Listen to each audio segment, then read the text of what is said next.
নিজের সংসার ছেড়ে চোরের সাথে সংসার করার জন্য চোরের বাড়িতে চলে এসেছে তরুণী।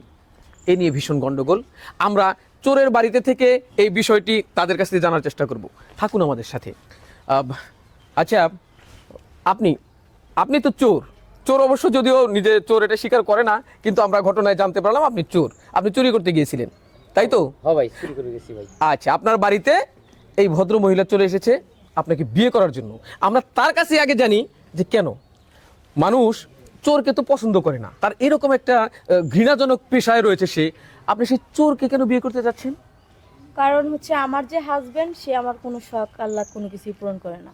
আমি যে স্বামীর সাথে সংসার করছি, মানে সে আমার 10 বছরে যে সুখ না দিতে পারছে, এই চোর আমার 10 মিনিটে সে সুখ দিচ্ছে। ঠিক আছে, তো আমার ওরা লাগবো না, আমি ওর সাথে। কিন্তু আমার প্রশ্ন হলো, এই চোরের সাথে আপনার দেখা হলো কিভাবে, কোথায়? কিভাবে ও চুরি করতে আসছিল আমার গয়নাগাটি, ঠিক আছে। তারপর হচ্ছে ও চুরি করতে এসে ধরা পড়ছে, মানে আমি ওকে ধরছি, ধরার পরে ও আমাকে আদর করছে। ও, চোর তাহলে ধরা পড়ে এরকম একটা সুযোগ নিয়েছি। আপনি সেই চোর, আপনার মাথায় এরকম কিছু ঘুরতে পারে। আসলে কি হয়েছিল একটু বলুন তো। ভাই হয়েছে কি, আমি তো পেশায় চোর, বিখ্যাত চোর ভাই। আমি কোনো জিনিস চুরি করলে কোনোদিন ধরা খাই না, কিন্তু হঠাৎ করে তার বাসায় চুরি করবে যা, তার কাছে আমি ধরা খাইয়া গেছি। তখন আমি কইলাম যে হাতে পায়ে জড়া দিলাম, তখন কইলেন না ছাড়বো না, নে তুই যা চুরি কর। সবাই রে হই হুল্লা করে চেঁচামেচি করে ডাইলি তো পিটাবো। বললাম জীবনে কোনোদিন পেটুনি খাইনি, যদি পেটুনি দেন তাহলে তো সম্মান চলে যায়, আপনি যা কন আমি তাই শুনবো, ঠিক আছে।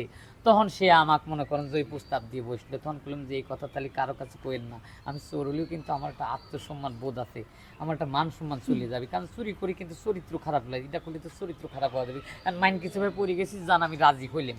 তখন রাজি হয়ে আমি মনে করেন তার সাথে ওইটা করিয়ে ফেলাইছি। তাও আমাকে মনে করেন যে গোপন আর রাখলো না। এখন সে আমার বাড়ি উঠে বসে করছে বিয়ে করবো। কন্ত ভাই আমি চুরি করি, আমার চলা নিজের আমার পরিবারের চলা কষ্ট, এখন তাকলি কেমা করে চলবো রে ভাই, আমি তো বিপদে পড়ে গেছি। হ্যাঁ হ্যাঁ, বুঝতে পারছি আপনার বিপদের কথা। আপনি নিজেই বিপদে পড়েছেন, অন্যজনকেও বিপদে ফেলছেন। তারপরে হচ্ছে আপনার এই উনি তো আপনার ছেলে, তাই না? জি। আপনার ছেলে এতে তো চোর, তারপরে কিরকম একটা ঘটনা ঘটিয়ে আপনি আপনার ছেলেকে শাসন করেন না, তাকে এই পেশা থেকে ফেরানোর চেষ্টা করেন না? চেষ্টা করছি, অনেক চেষ্টা করতেছি, এরপরও করে না। আবার মাছ কিন্তু একটু ইয়ে হয়েছিল, ভালো হয়েছিল। আর হঠাৎ আর কি কইরা ফেলাইছে, অন কইরা ফেলাইছে, চুরি কইরা যখন ফেলাইছে, তখন দি আরেকটা মেয়ে সকালবেলা উঠে ওর নাম ধরে ডাকতাছি, বাইরে দিয়ে এই মেয়া অন করতেছে, হ্যাঁ আমার গয়নাগাটি চুরি করে নিয়েছে, হ্যাঁ আমার মনও চুরি করে নিয়েছে, আপনার পোলার সাথে বিয়ে বউ। পরে হ্যাঁ স্বামী পালাই দিয়া তারপরে আয়া পড়ছে। এই তো, এই দেখুন দর্শক মন্ডলী, ঘটনা কিন্তু আবার আরেক দিকে মোড় নিল। তার মানে যে গৃহস্থের বউ যে বাড়িতে চুরি করতে গিয়েছিল, এই চোর সেই স্বামী এখানে উপস্থিত হয়েছে, তার বউকে নিতে এসেছে। ভীষণ রকমের গন্ডগোল। দেখুন কোথা থেকে কি হয়, এরকম এলো পাথারি অনেক ঘটনা কিন্তু আমাদের সমাজে অহরহ ঘটছে। আমরা ভালো কিছু যাতে ঘটে এই চেষ্টা করব, আমরা সবাই সচেষ্ট থাকবো।